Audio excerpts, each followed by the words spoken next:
Do you jump from thing to thing? It's called shiny object syndrome, and a lot of people have this problem. And if you're an author, it can be a real issue.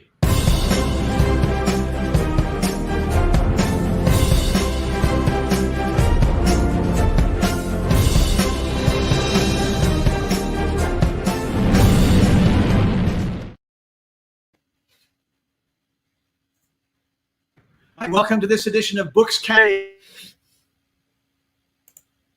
Oh, you there, Scott? I disappear over. I'm here. There you go. Are you there? I'm here. Oh, dear. All right. You want to start that over? So, Chaffee, my internet works perfectly, and then I start doing this live stream, and it goes down to like 1 bar. I just cannot believe it. I suspect this is a time of day when everybody gets online, and it just sucks it all. But before we get started, we want to remind you to do this. Like, share, and subscribe so you don't miss a single exciting episode. So, Chaffee, I'm a science fiction writer, and I've written a couple of books, and I think, you know what?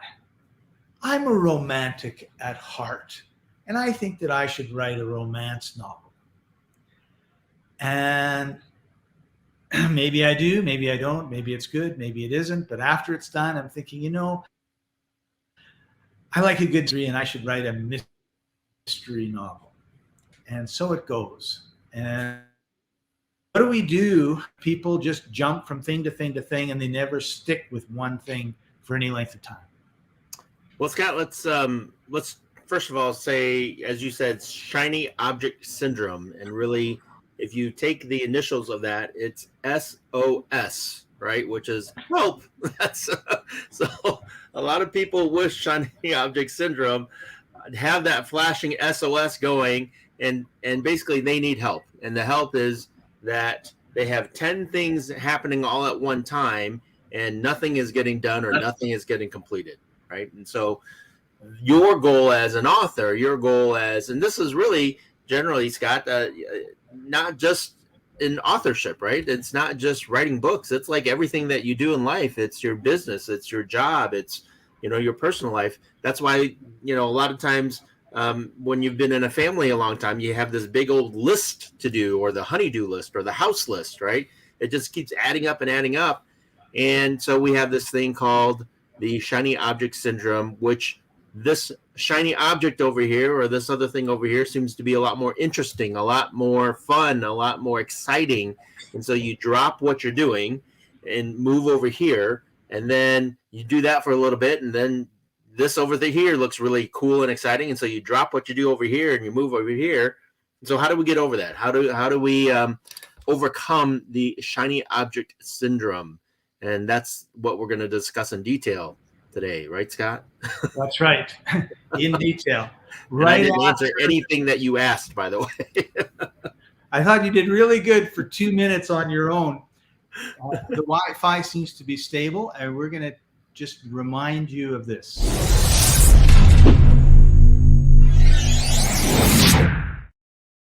Make sure you like our page on Facebook.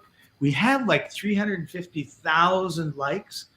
We're constantly posting new books there. And of course, you can access our live streams on Facebook there as well. So make sure you go give it a like.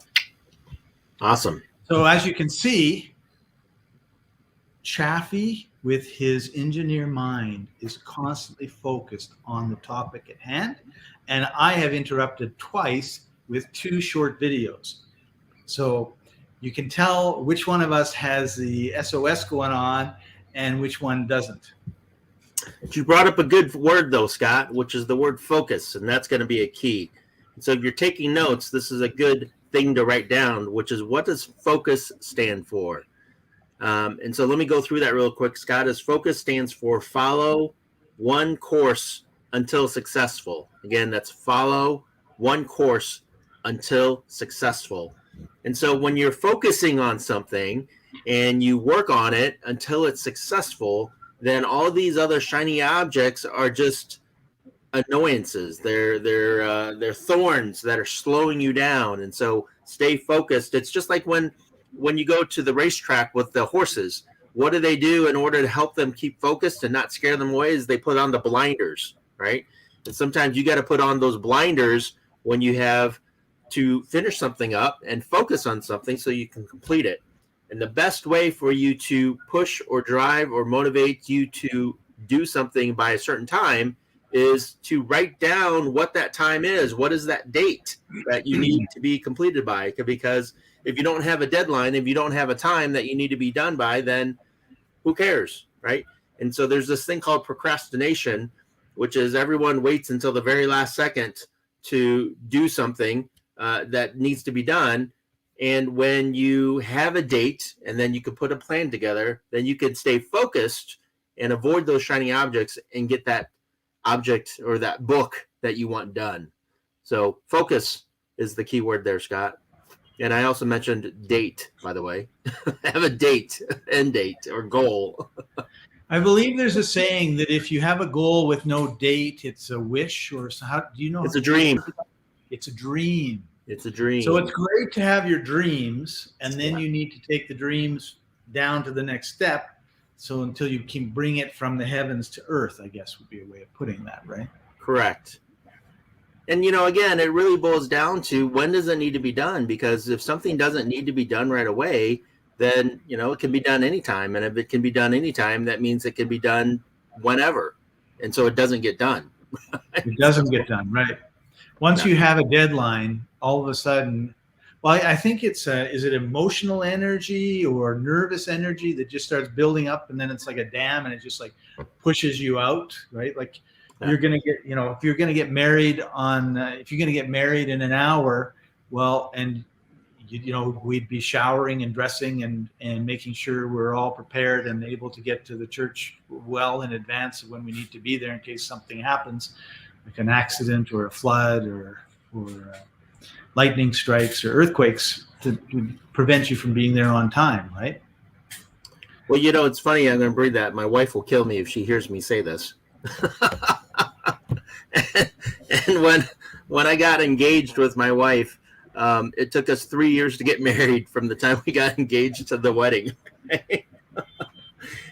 And so, why did it take 3 years? Well, because we didn't set a date, right? We didn't set a wedding date when we got engaged. We just got engaged and it was like, okay, let's get married. And then we never talked about when we were getting married. And so, 3 years later. And so when we finally set a date, though, right, we said we're going to get married on this date. That's when the magic happened. That's when it was like all of a sudden it became real and we had to get stuff done. So what did we have to do in order to prepare for the wedding? That's going to happen on this date, right? So that's the key thing. That's going to help with the shiny object because now this has to be done by this date. Otherwise, who cares? So, Chaffee, there are two types of dates. And I'm not talking about the ones you buy. Hot dates and no, I'm just kidding.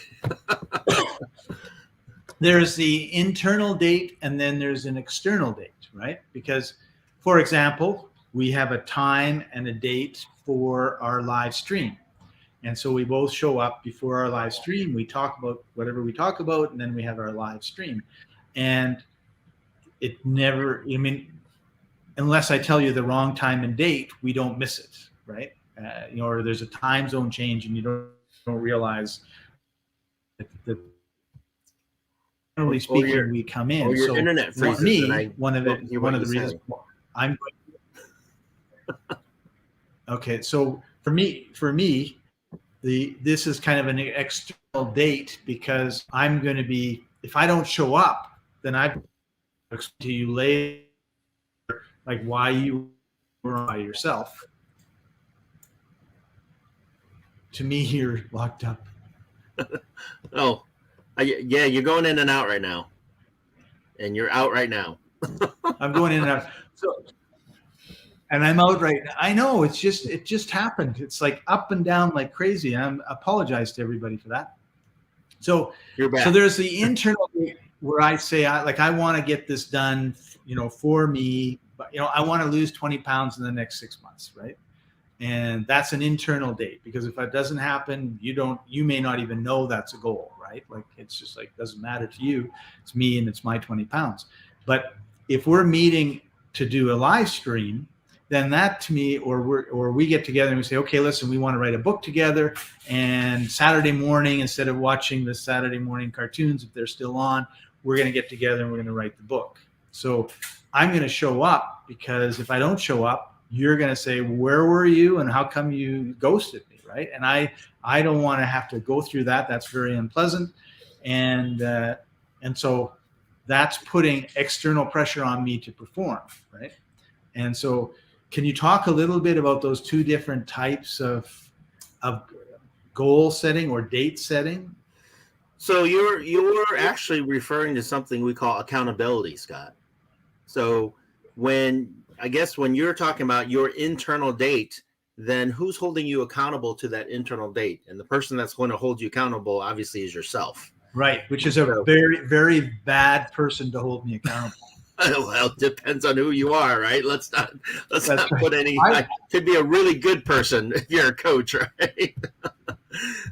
So and so it boils down to accountability. So having a date is the first thing, and then the second thing is, how are you going to meet that date, and who's going to hold you accountable to meet that date? And if it's an internal date, as you said, where no one knows or really cares about what's going on because it's your own personal date, then you have to hold yourself accountable. And before I get into that even deeper, we'll talk about that external date that you're talking about, which is now somebody else or some exterior force is holding you accountable to come to that. And so if you don't show up, if you don't complete what you have, or if you don't make whatever happens, then now you have some negative energies come in because you committed to something and you didn't fulfill that commitment, right? And so it's I think the saying goes, Scott, that when you're working out, if you go to a gym, you're 90% more likely to show up when you have a personal trainer. And why? Because now you know that a personal trainer is going to be there and they're going to hold you accountable versus, oh, I can go to the gym anytime I want. Right. And so that's the same thing as having that external date with somebody. And so then the question then, Scott, really is, if you have an internal date, can you make that into an external date, right? And I found that the people that tend to do that with the things that are important in their life are going to be a lot more successful by converting an internal date to an external date, because now they're going to be held accountable. Now, I'll give you an example of how to do this, Scott. Let's say I want to lose 30 pounds in the next 30 days, right? That's aggressive, and I'm not saying I'm going to do that. Let's just say that's the goal, 30 pounds in 30 days. Well, how do I hold that? Like, that's for me. That's my, now, if I want to make that internal 30 days into an external date, I can do it a few ways. One way is what we said earlier. I could hire a personal trainer. Right. And so I tell the personal trainer this goal, and they work with me to accomplish this. Another way of doing this really is doing a video journal or a blog where every day you're documenting your progress and then you're sharing it out with the world. Oh, now, when you share that out to the world, let's say you post, you do a 2-minute recap of what you did that day in the morning or in the evening, or what you're going to do that day, and you share it out to the internet. You share it to all your friends on Facebook. You share it on your website. You share it on your blog. You email it out to your list. All of a sudden now you have all these people that are going to be watching you, and you feel the external pressure of accountability of, now I told the world this is what I'm going to do, and it's going to look really bad if I don't do that, right? And so now you've made something that's internal, external, and now you have thousands, hundreds of thousands, depending on how popular you are, of course, maybe 2, of people. I'd have 2 and you'd have hundreds of thousands. Holding you accountable, right? Because they want to follow your progress. They want to follow your how you're going to do things. Right. I had one of my coaches for years and years and years. He said that he was going to buy a theater so he could do his own events. And every single time he would hold an event, he's like, I'm going to buy a theater so I can hold my own events anytime I want. Well, finally, somebody called him out on it, right? Somebody said, you've been saying this for the past 4 years. When is this going to happen? He's like, Yeah, I guess you're right. So what do? He went out and he bought a theater, and now he holds his own events, right? So it's amazing what happens when you throw it out to the universe and then let the universe hold you accountable for what you say you're going to do. Right. Yeah, announcing something. So this is very interesting, Chaffee, because there's people that say when you want to accomplish something, you tell the world. And there's others that say, no, if you tell the world, you're going to get all the dream stealers and the naysayers and all the negativity and all the people that don't want you to change and all of that coming at you. So how do you balance that? Like, do you just say, I don't care what you think? If your family says, Chaffee, you shouldn't lose 20 pounds. So that really boils down to belief. And that's, it really boils down to how much do you believe in yourself and your goal. And if you can believe that you can achieve that goal, then it doesn't really matter what anybody else says, right? It could be positive, negative. And I think one of the celebrities was talking about how they stay off the internet, because on the internet, at the same time, you can have hundreds and thousands of people rooting you on and supporting you, and then you can have hundreds and thousands of people tearing you down and criticizing you, and it all happens at the same time, right? Right. And, in real time. In real time, absolutely. And so again, it boils down to, what are you letting through your filter, and are you letting these negative comments that may come affect you and your belief? And what I could say is that if you know that you can accomplish something, or you believe that you can accomplish something by a certain date, then that filter is going to allow those things through so that you can see what's happening, and it's not going to affect you in any way, because your belief is so strong that you're still going to continue forward. There's always going to be naysayers in your life.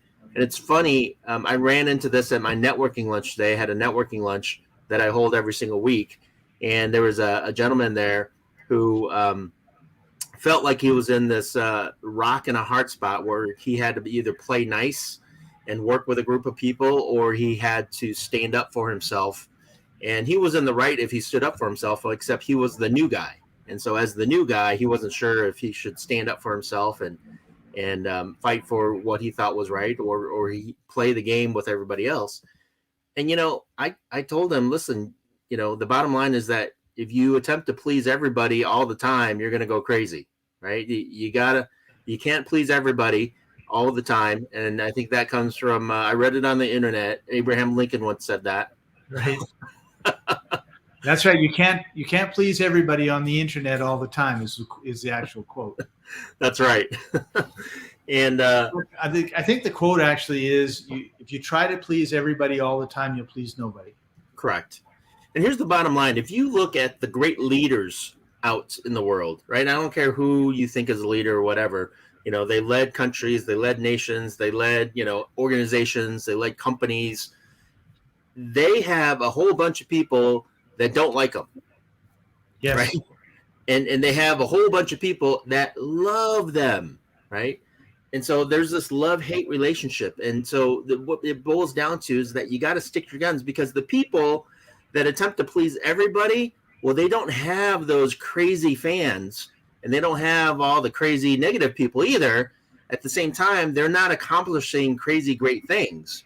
Right. And so you got to in other words, you're saying they're mediocre.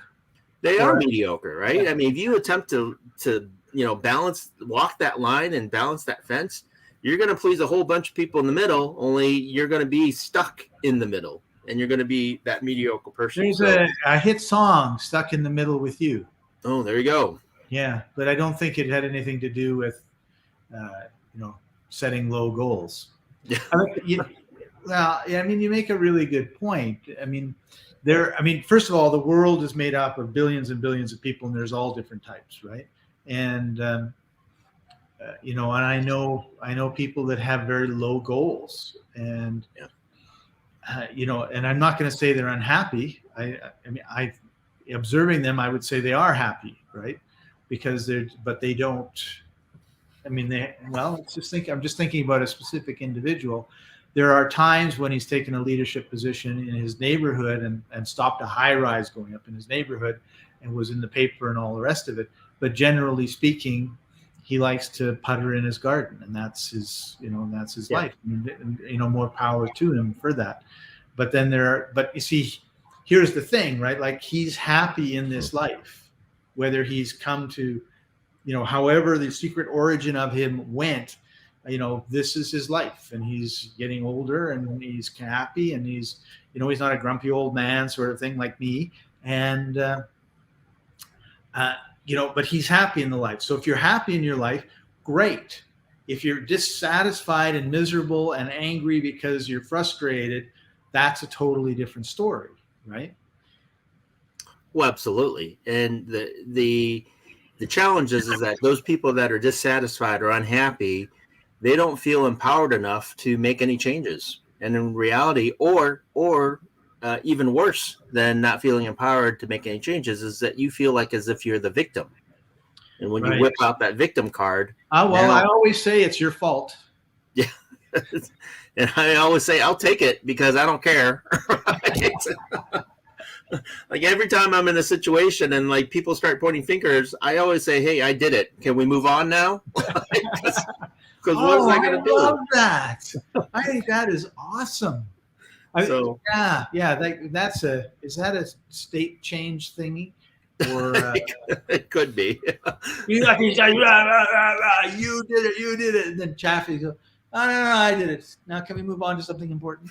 Let's move on. Like, it's done, right? It's done. You're not going to change the past. What can we do to move forward and make it better? But that's a hard. That for many people, that's a really hard lesson. Yeah. I have a fellow in the Philippines that works for me, and he did a really dumb thing, and the consequences, unfortunately, were not good. And he was like, yeah, okay, I'm quitting.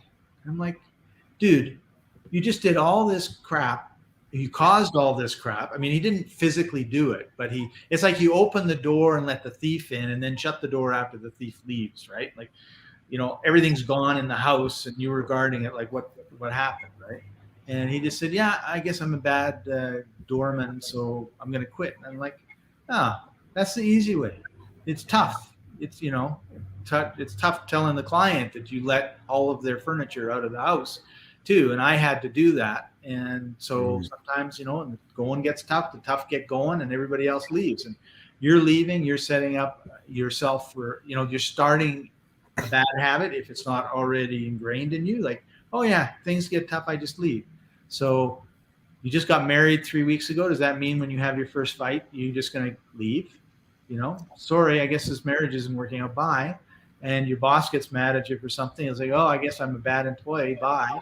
You hit a telephone pole with your car. I guess I'm a bad driver. I'm going to take the bus from now on. Like, that's a really bad way, in my personal opinion, to live a life, right? Like, we all have challenges. We have to stand up to the challenge. It's like the steel has to go in the fire or whatever,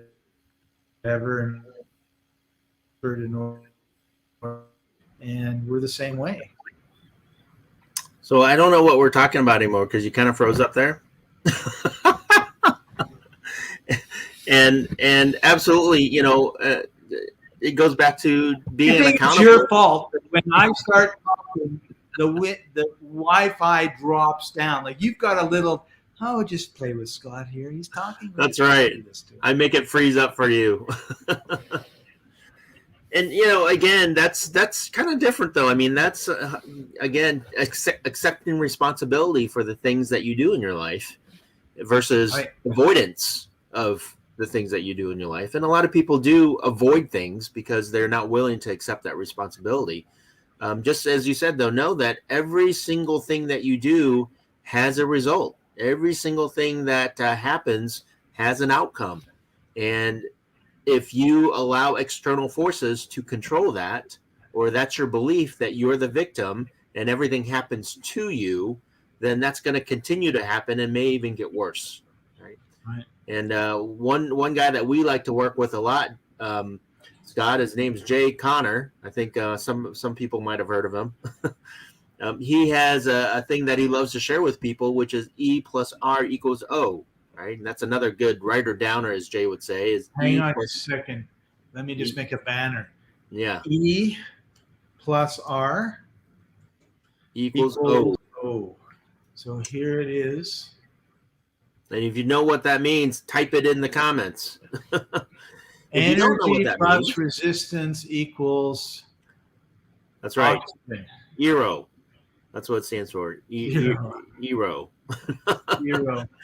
So ERO stands for the event or what happens plus your response to that event is going to equal the outcome, right? So the event plus the response equals the outcome. So something happens and your response could be, oh, and you could blow up and go crazy, or you can, avoid it and say, oh, well, I'm just going to walk away, saunter away. Right. Or you can accept responsibility and say, oh, well, how do we fix this? How do we make it better? Or what's going on?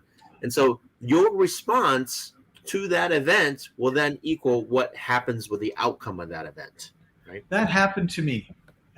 Well, often, many times, but there was a particular time that popped into my head as you were talking. And being Canadian and in Vancouver, 20 years ago, I would come down to the United States as part of a group that would put on a workshop or a boot camp, we called it.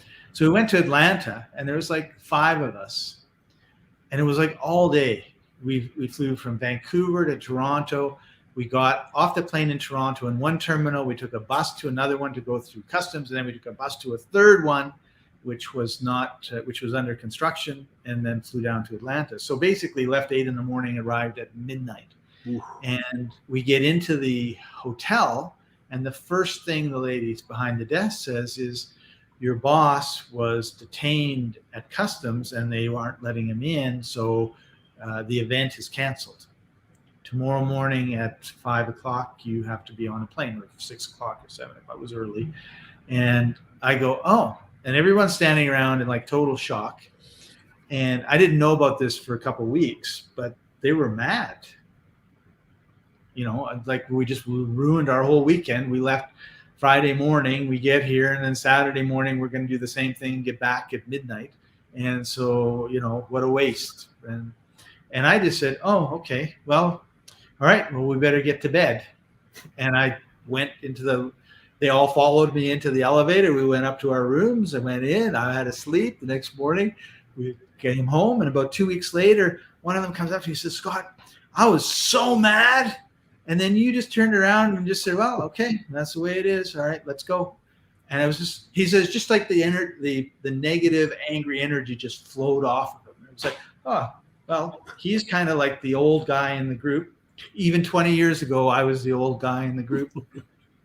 And he says, yeah, so I had a good night's sleep. He says, got up the next day, came home. It was like, no big deal. I mean, it could have been it's not, I don't wish it on anybody to spend 12 hours flying around North America and then get up early the next morning and fly back, but there was nothing you could do about it. Right. So it was like, let's go get a good night's sleep. Right. And so I never forget that. It was just so funny. So the outcome that you have and how you react to your experience is experience. Event, how you react to your event, not just impacts you, but it impacts everybody around you too. Well, sure. If you were angry and everyone else was angry, and then all of a sudden now you have an angry mob, and then as an angry mob, rampaging through Atlanta, Georgia.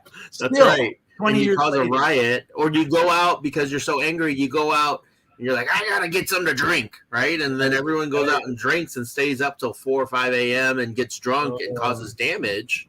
Like that could happen. Right. Well, I'm sure it has happened. And then being on the plane for 12 hours after, hungover would be even worse. And instead, you got a great night's sleep, and so did everyone else because of your response, how you responded to that. So, so that's a great thing to keep in mind too. Is when we started this whole thing about the shiny object. Is what is the event that's bringing the shiny object to you, and what's your response to that shiny object? Is your response of I'm going to stay focused on what I'm currently doing, or is your response of that's so interesting and cool, and so I'm going to go after this little shiny object?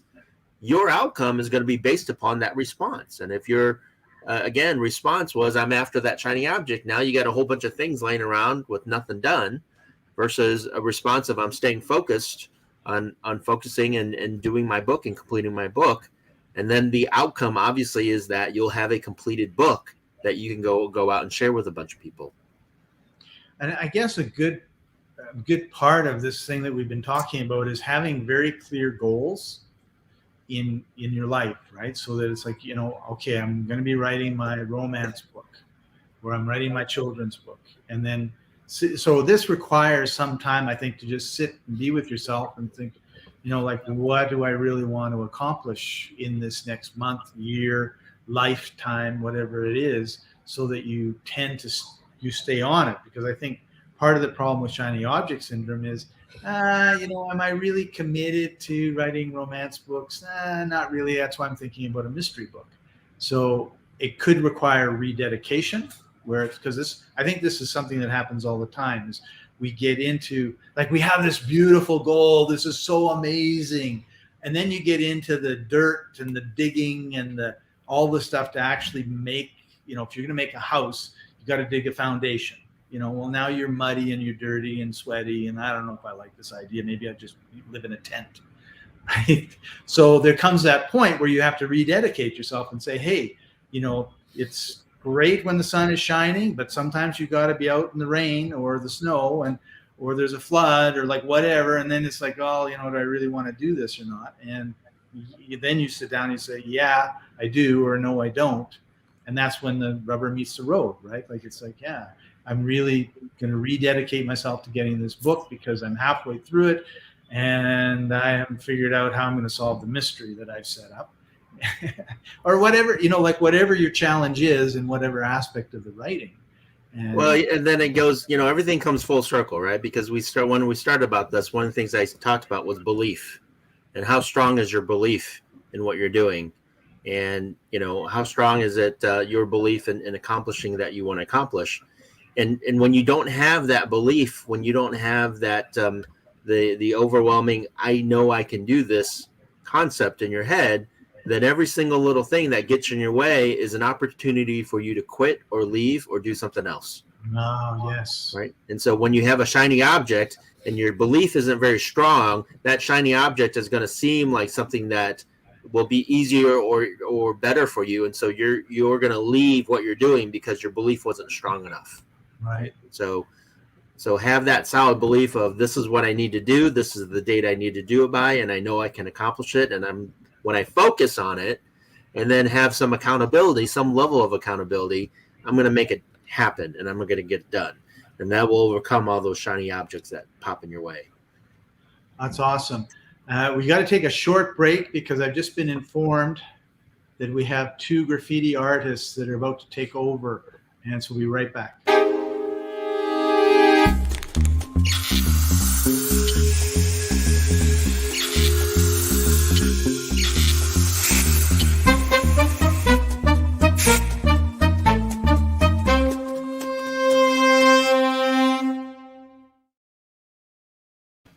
How dare they paint graffiti on my wall, Scott?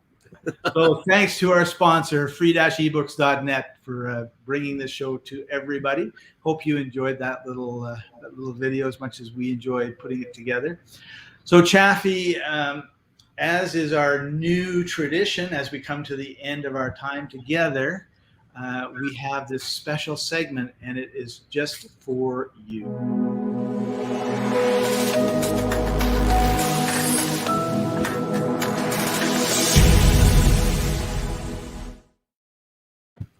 And what is today's tip, Chaffee? Wow. Well, we covered so much today, Scott. I don't know. What is today's good tip? I can give a tip. Why don't you go first? When you have a great idea, grab a pen, grab some paper, write it down before you forget. And there's no excuse if you don't have a pen, because we all have one of these. Turn on the recorder and tell yourself, because there's nothing worse than having $1 million idea that you do not remember in the morning. So along those lines, Scott, my tip of the day is something that we talked about earlier, is that when you have something that's powerful that needs to be done and completed, then let everybody know. The more people that know about it, the more people that can support you and hold you accountable, the more likely you're going to accomplish it. So obviously be aware of the naysayers and focus on the people that are going to be there and help you learn, help you grow, help support you, and then share it with as many people as you want, and then work your way towards completion. And it's amazing what will happen when you have that level of accountability of people all over the place, all over the world, all over the internet, holding you accountable to do what you said that you're going to do. That's awesome. That's a great tip. So Chaffee, you're a coach, if somebody says, you know what, I really want to write a book, or I really want to start a business of some sort, because you're not just an author coach, you're a business coach, how can they get a hold of you? So my website is keyconceptcoaching.com. Just go to keyconceptcoaching.com, or you can email me at chaffee@keyconceptcoaching.com. Chaffee@keyconceptcoaching.com. Awesome. All right, Chaffee, thank you very much for taking time out of your busy day. Always appreciate having you on the show with us, as do our audience. Remember to like, share, subscribe so you don't miss an episode, everybody. Really appreciate you tuning in. Head over to free-ebooks.net. You can get 5 free ebooks from amazing authors that are, generally speaking, totally unknown. And so you're supporting them in their growth as authors. And also, we really want to encourage everybody to read. And I guess just like a secondary tip, if you're a student and particularly in a lot of places where you have a hard time buying textbooks, do all